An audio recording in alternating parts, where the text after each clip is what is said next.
लोगों को मालूम है कि गणेश जी की मूर्ति रखी गई चतुर्थी को, उसका विसर्जन हो गया। देवी जी की जो है स्थापना घर में की गई, 9 दिन तक जागरण हुआ और कल दशमी को उनका विसर्जन हो गया। और भी हुआ क्या, रावण भी मार दिया गया। ये 3 चीजें क्यों होती हैं, हर वर्ष क्यों होती हैं? कितने लोगों को इसमें उत्तर मालूम है? हाथ उठावें। इसको मालूम हो हाथ उठाओ तुम। तो यहाँ पर तो ये को हाथ नहीं उठे हैं हम तुम। अच्छा अच्छा अच्छा अच्छा, तो सुनो तुम क्यों होता है। धर्म के 4 पैर हैं, जो कलयुग में 3 पैरों से धर्म चल रहा है, चौथा पैर विलुप्त है।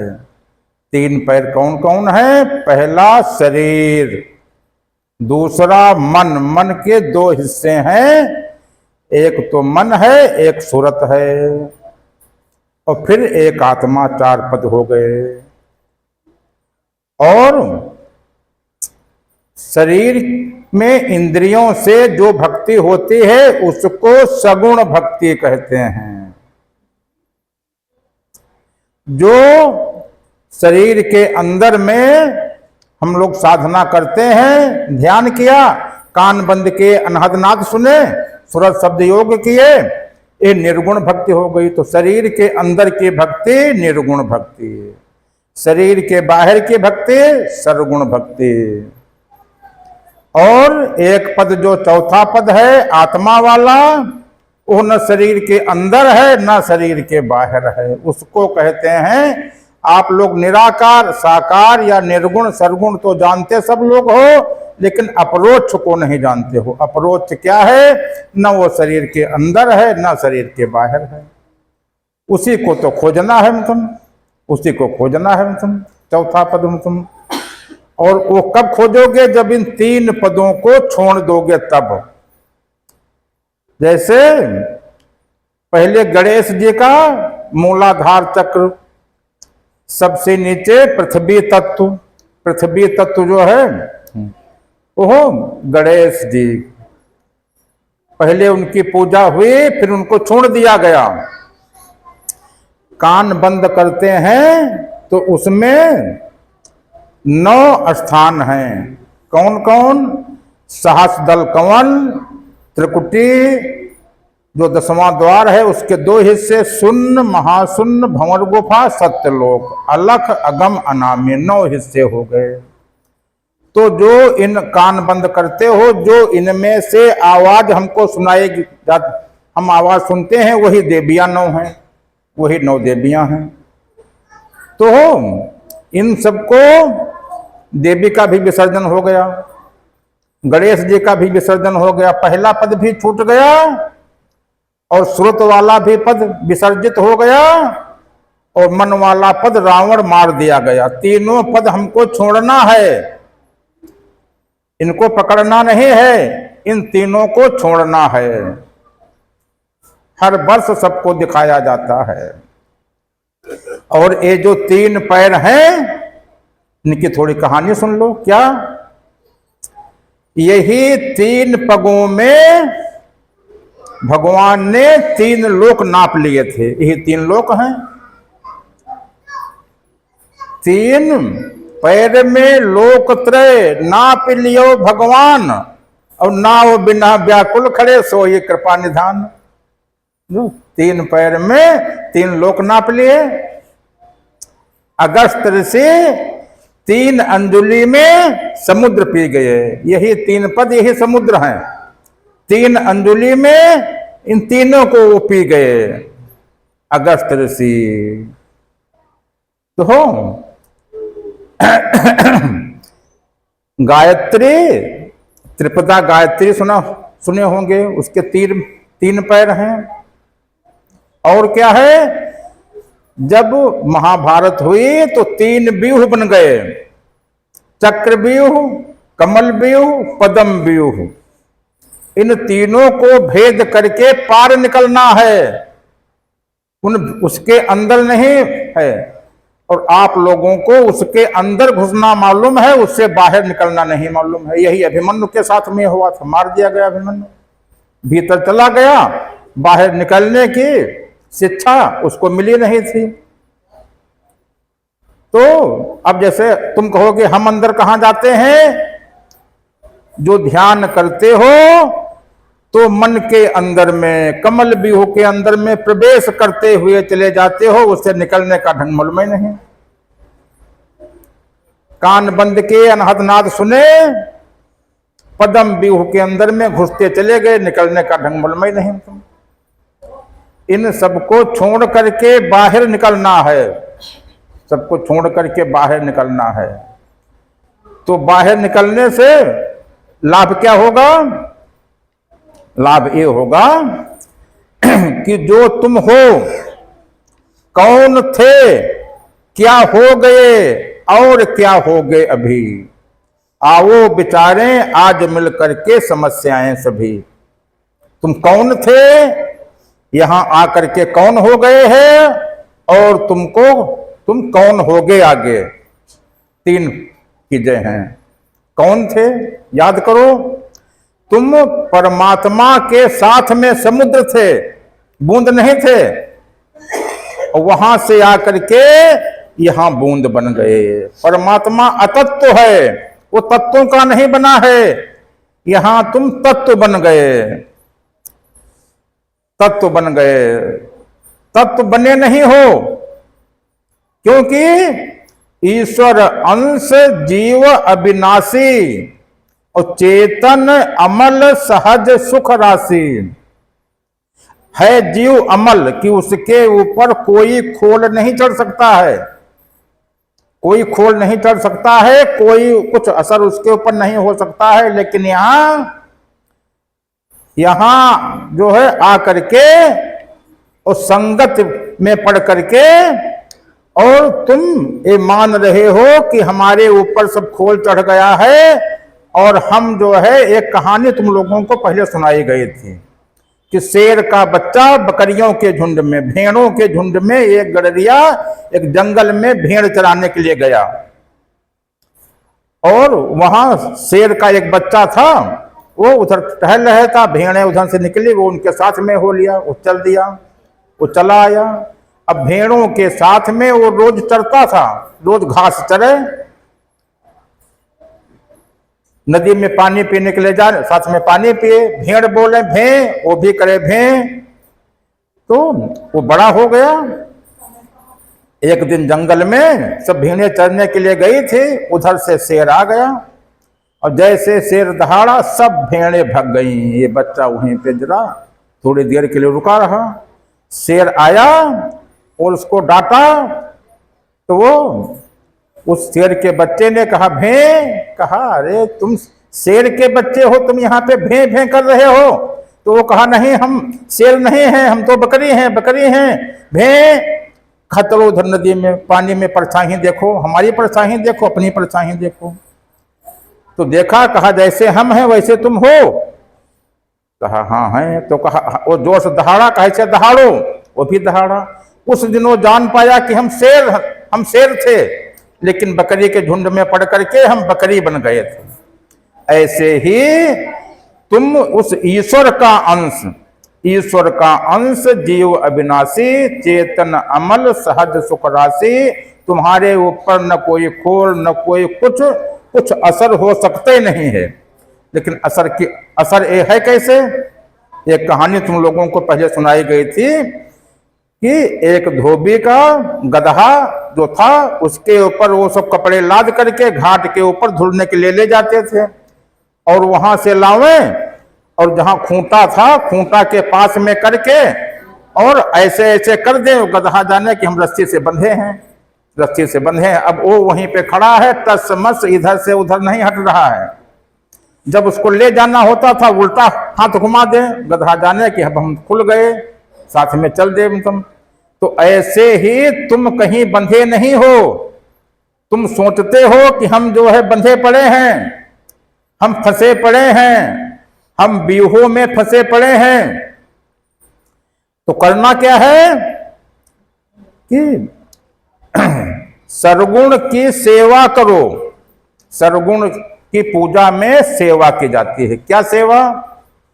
कि जैसे मूर्ति को नहलाया गया, उसको कपड़े पहनाए गए, फिर उसको खाना खिलाया गया, मीठा खिलाया गया, उसकी आरती की गई, उसकी सेवा हो गई।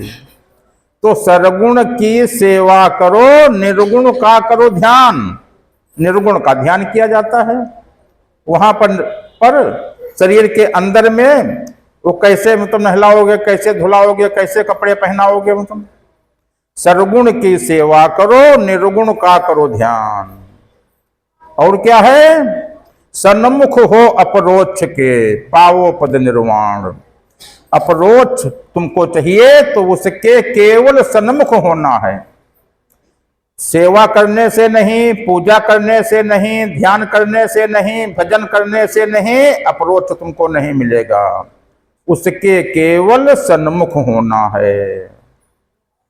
और सन्मुख होगे, सन्मुख क्यों होगे, किस लिए होगे? क्योंकि ये जो तुम्हारा जीव है, चेतन जीव, इसके ऊपर खोल चढ़ा है और यह अज्ञान में फंसा है, अज्ञान अविद्या में, और भें भें कर रहा है। यदि उसके सन्मुख हो जाए, वही हो जाए तुम तो हो। और मन की क्या दशा है?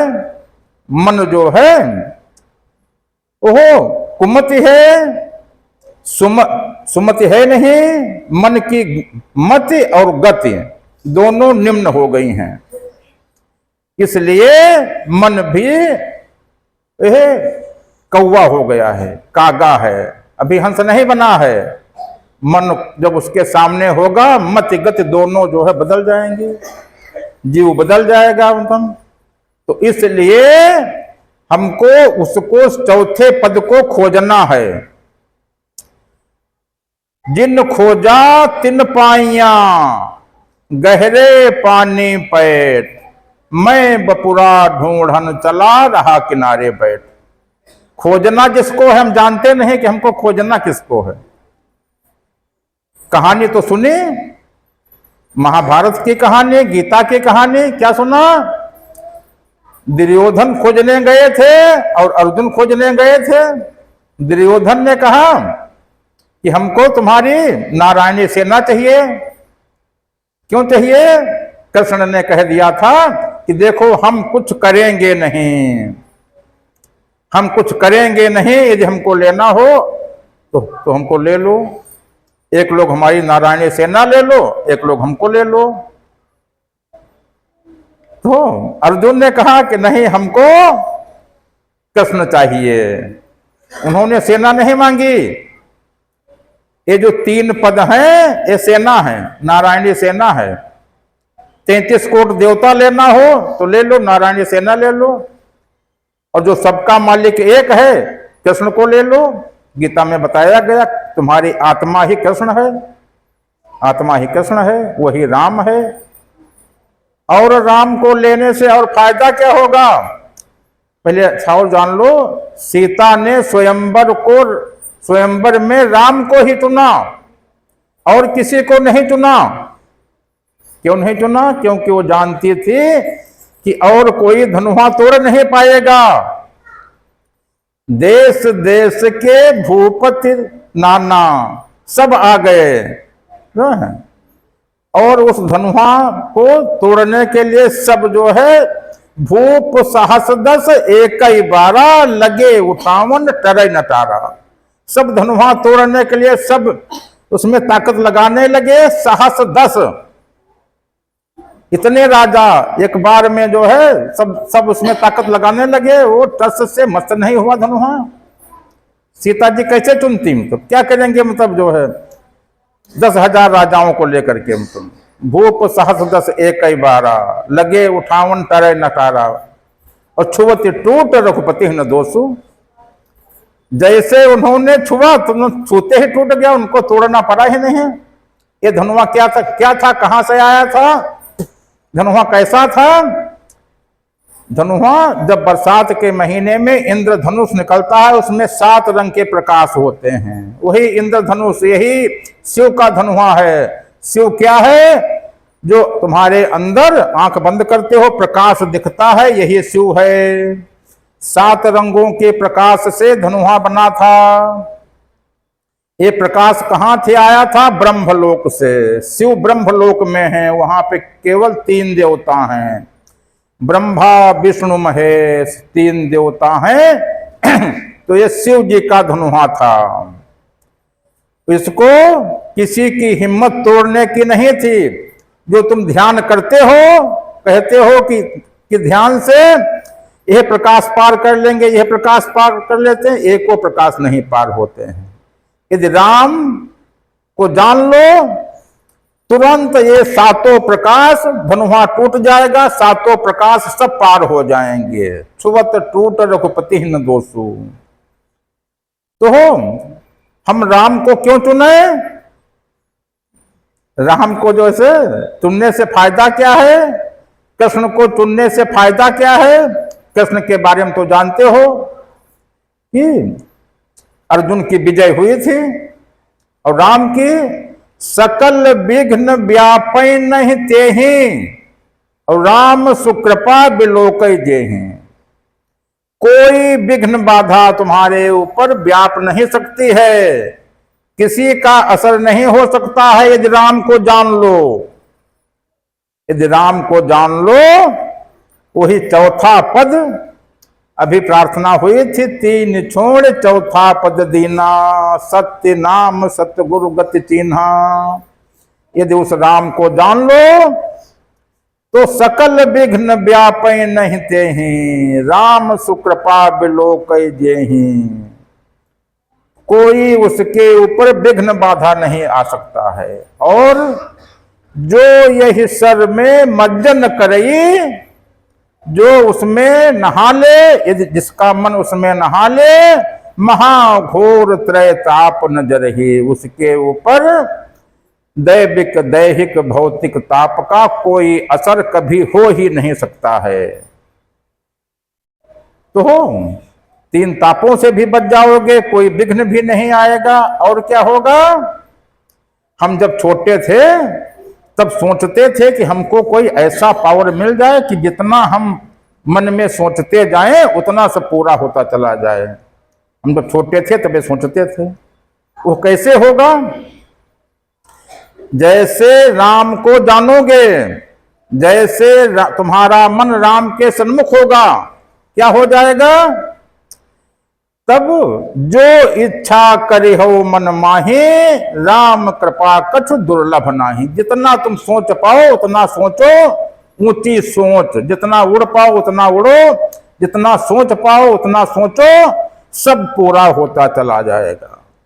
जितना सोच पाओ, बड़े से बड़ा काम, जो काम अभी तुमको दिखाई पड़ता है ये हमारे योग्य कहाँ है, ये तो बड़े लोगों का काम है।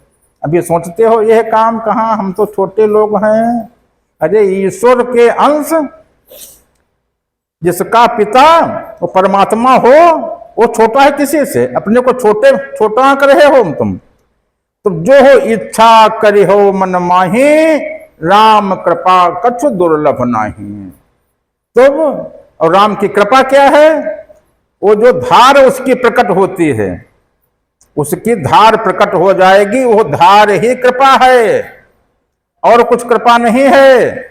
उस धार को ही कृपा कहा जाता है। गुरु की कृपा, राम की कृपा, जिस दिन तुम्हारे अंदर धार प्रकट हो जाएगी उस दिन उसकी कृपा प्राप्त हो जाएगी। उस दिन से जो जो कुछ तुम सोचते जाओगे। इसीलिए यहाँ पर जब नामदान होता है उसके पहले सबको सिखाया जाता है कि पॉजिटिव थिंकिंग करो, नहीं तो नामदान हो जाएगा। नेगेटिव थिंकिंग करोगे, नेगेटिव सब मिलने लगेगा, तब तो लाभ की जगह पे सब हानि होने लगेगी। तो इसलिए सबसे पहले पॉजिटिव थिंकिंग सबको सिखाई जाती है। सोचने का ढंग सिखाया जाता है कि यह सोचो, यह सोचो, ऐसे सोचो और ऊंचा सोचो। Simple living, highest thinking. जितना ऊंचा सोच पाओ उतना ऊंचा सोचो। जितनी ऊंची सोच होगी उतने ऊंचे तुम उठ जाओगे, उतना ऊंचा बढ़ जाओगे। कब बढ़ जाओगे? उसकी तैयारी, ऊंची सोच पहले सीखने लगो। फिर जैसे ही सतगुरु नामदान देंगे, सत्य नाम देंगे, उसमें क्या करेंगे? कुछ तुमको जपने को नहीं बताएंगे, जपने को नहीं बताएंगे, कुछ करने को नहीं बताएंगे। केवल मन की दृष्टि को घुमा करके उस परमात्मा की तरफ कर देंगे। सन्मुख हो जाओगे। सन्मुख हो ये जीव मोय जब ही, जन्म कोटि अघनाशय तभी। तभी पिछले जन्म के जितने पाप, जितने कर्म सब नष्ट हो जाएंगे। मति और गति दोनों बदल जाएगी।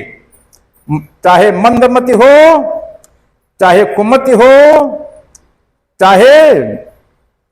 चाहे जो है जैसी मति हो, चाहे जैसी गति हो, सब बदल करके मत सुमति हो जाएगी। और विदेह गति परम गति अभिगति, अभिगति गति कछु कहत न आवे। जो गूंगा मीठे फल को रस अंतर्गत ही भावे। उस गति में आ जाओगे और जैसे ही मन की तुम्हारी मति बदलेगी और जैसे गति बदल जाएगी, जैसी मति वैसी गति। और जहां बदली फिर तुम परमात्मा से जुड़ जाओगे, उधर से धार आने लगेगी। फिर कुछ तुमको नहीं करना है, फिर तो वो सब परमात्मा जो कुछ करेगा परमात्मा, लेकिन वो करेगा, वो सब करने लगेगा। लेकिन अभी तुमको बताया गया कि वो पूर्ण अकर्ता है, कुछ करता नहीं है, वो करता कुछ नहीं है। और यहां बताया जा रहा है कि वो सब करने लगेगा। तुम तब वो जितना तुम मन में सोचते जाओगे उधर से धार आती जाएगी, वही सब होता जाएगा। वो करता कुछ नहीं है, उसके सामने जो जाता है वैसा हो जाता है। जो जैसा सोचता है वो सब वही होने लगता है। और क्या होगा? कृष्ण योगेश्वर थे। तुमको योग नहीं करना है। कौन योग? कोई भी योग। जैसे कान बंद किए, सूरज शब्द योग किए तो योगी ही हुए, योगेश्वर नहीं हुए। और तब क्या हो गए? कृष्ण योगेश्वर थे। कृष्ण योगेश्वर थे, सभी योगों से परे, सभी योगों को जीत लिया था उन्होंने। सब योग उनके अंदर में। योगेश्वर बन जाओगे। ध्यान नहीं करोगे, ध्यानेश्वर बन जाओगे। ध्यान से आगे निकल गए, योगेश्वर बन गए। कृष्ण कौन थे? अर्जुन के मित्र थे, सुदामा के मित्र थे। दीन दयाल सुदामा कौन है? तुम्हारा जीव सुदामा है, इसके मित्र हैं। इसके मित्र हैं सुदामा के। जिस दिन ये उसके सामने जाएगा, लौटेगा, फिर किसी चीज की कमी नहीं रहेगी। मन अर्जुन है, इसको हर क्षेत्र में विजय मिलेगी। तुम्हें ज्ञानेश्वर, तुम्हें योगेश्वर, ध्यानेश्वर, सबके आगे गुणातीत, निर्गुण सगुण, सबसे पार, सब ये पूरी प्रकृति जो है तुम्हारे बस में, सबसे। लेकिन उसमें करना क्या है? योग भी छोड़ना है, ध्यान भी छोड़ना है, 3 पद छोड़ना है, रावण भी मारना है, और देवियों का जो विसर्जन हुआ इनका भी विसर्जन कर देना है जो है। तो ये हर साल होता है तुमको दिखाने के लिए, इसलिए दिखाने के लिए होता है कि इनसे शिक्षा लो कि इन सबको छोड़ना है। यदि इस साल नहीं हुआ होता और तुमको विसर्जन की बात बताई जाती, तुम्हारी समझ में नहीं आती। लेकिन हम जब देख लिए कि उनकी पूजा भी की गई 9 दिन, फिर हमको विसर्जित भी कर दिया गया। तो जो लोग मंदिर जाते हैं, मंदिर किस लिए जाते हैं? जिनके अंदर पूजा का भाव नहीं बना है वो मंदिर जाने लगेंगे, पूजा का भाव बन जाएगा। और जब पूजा करने लगेंगे तब उनका मन होगा कि अब हम पुस्तकें पढ़ें, गीता पढ़ें, रामायण पढ़ें, उनका पाठ करने लगेंगे, उनसे कुछ ज्ञान मिलेगा। फिर जिज्ञासा होगी, किसी गुरु के पास जाएंगे, ध्यान करने लगेंगे, भजन करने लगेंगे, हम तब आगे आगे बढ़ते रहेंगे। लेकिन जो जब आगे वाला मिल जाए तो पीछे वाला छोड़ दो, फिर उसको नहीं पकड़ना है। कि जैसे हाई स्कूल में आए तो कक्षा 1, 2, 3, 4, 5, फिर उसमें नहीं जाना है। तुम कह दो कि नहीं स्कूल वही है, हम कक्षा 1 में भी बैठेंगे, 2 में भी बैठेंगे, 5 में बैठेंगे, जितनी कक्षा पास कर लिए अब उसके आगे की शिक्षा लो तुम। तो ये है पूजा का भाव बने, जिसका भाव न बनता हो वो मंदिर जाने लगे तुम।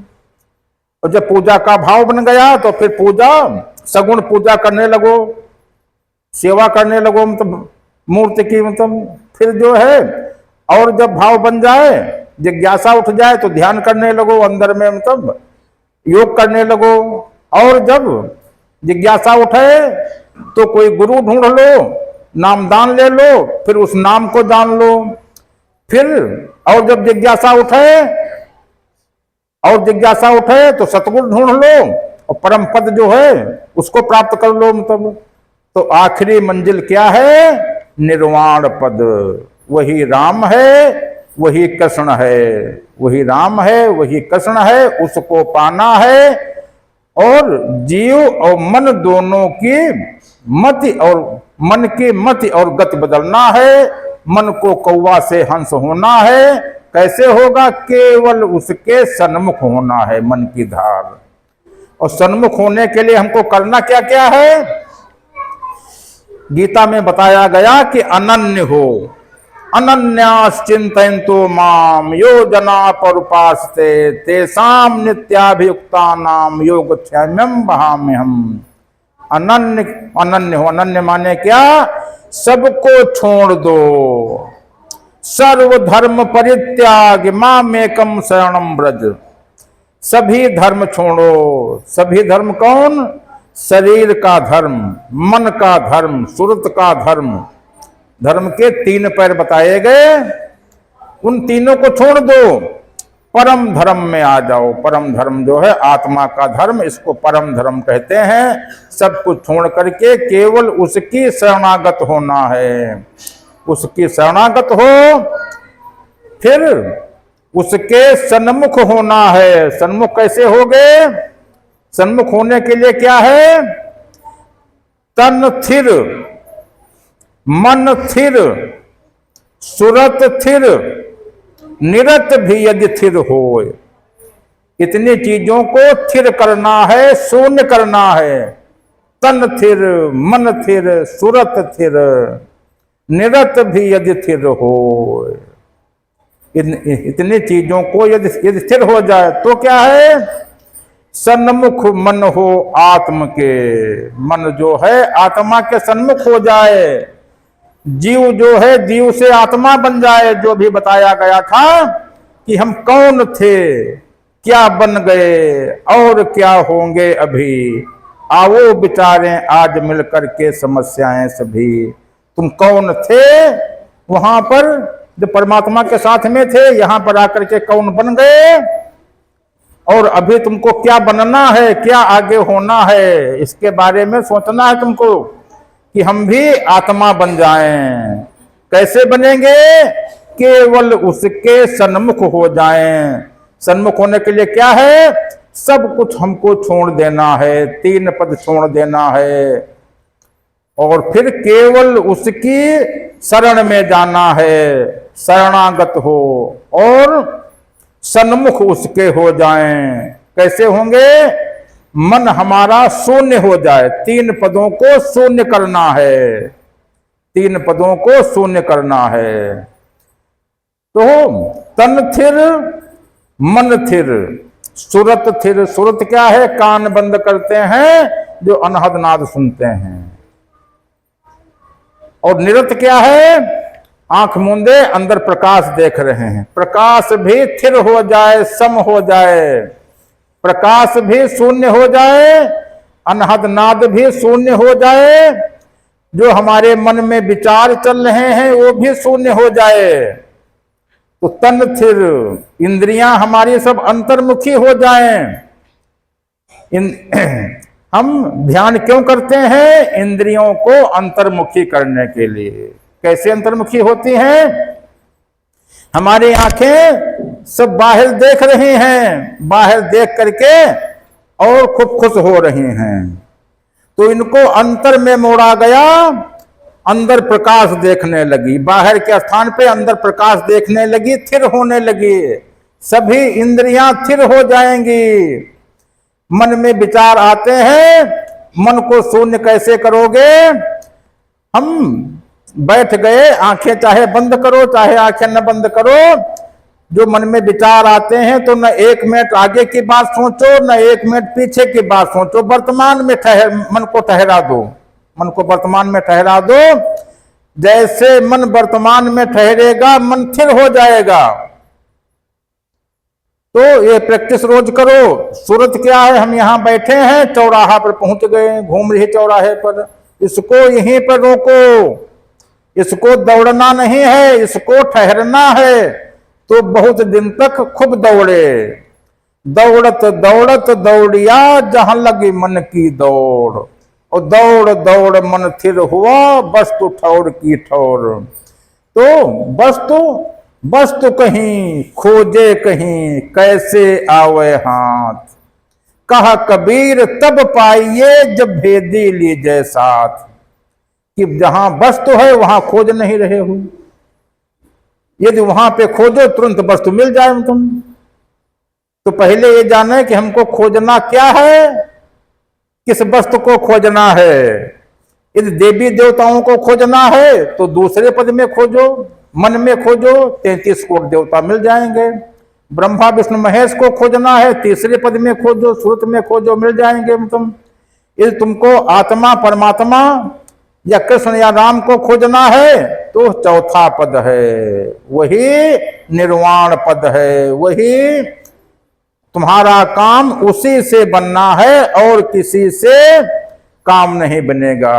क्यों नहीं बनेगा? बाकी सब कोई पूर्ण नहीं है, कोई आद नहीं है, कोई अनाज नहीं है, कोई अखंड नहीं है, और वो पूर्ण पद है, वो पूर्ण पद है।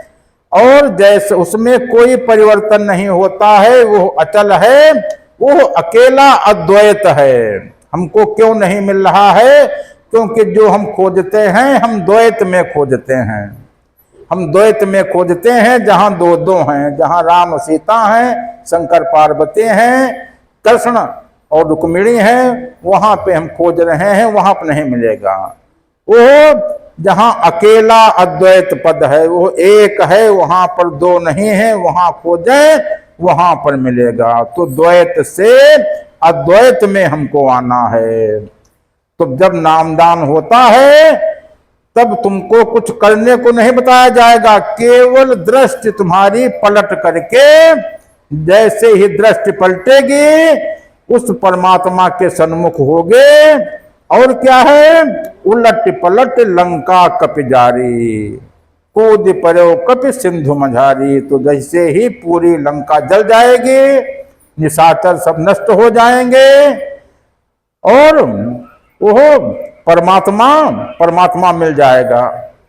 और निशाचर की बात आई तो पहले सतयुग में दैत्यों का लोक अलग होता था और देवताओं का लोक अलग होता था। त्रेता में क्या हुआ? त्रेता में दोनों एक ही लोक में रहने लगे, जैसे राम और रावण एक ही लोक में रहने लगे। फिर द्वापर में एक ही परिवार में कौरव पांडव हो गए, युद्ध हुआ।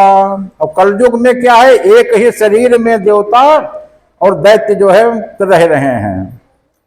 तो इन एक ही शरीर में है, इनको ये सब कैसे समाप्त हों? केवल उस कृष्ण की शरण में जाओ, उस कृष्ण की शरण में जाना है, राम की शरण में जाना है। केवल एक को जानो, अद्वैत को पहचानो, मन को उसके सन्मुख कर दो, सभी काम तुम्हारे पूरे हो जाएंगे। जैसे तुम आत्मा बन जाओगे, पूर्ण हो जाओगे, मत जो है सुमति हो जाएगी, गति विदेह गति अभिगति गति, परम गति में पहुंच जाओगे, परम पद के अधिकारी जीव बन जाएगा। इसलिए केवल एक को जानना है। सभी को राधा स्वामी, राधा स्वामी, राधा स्वामी।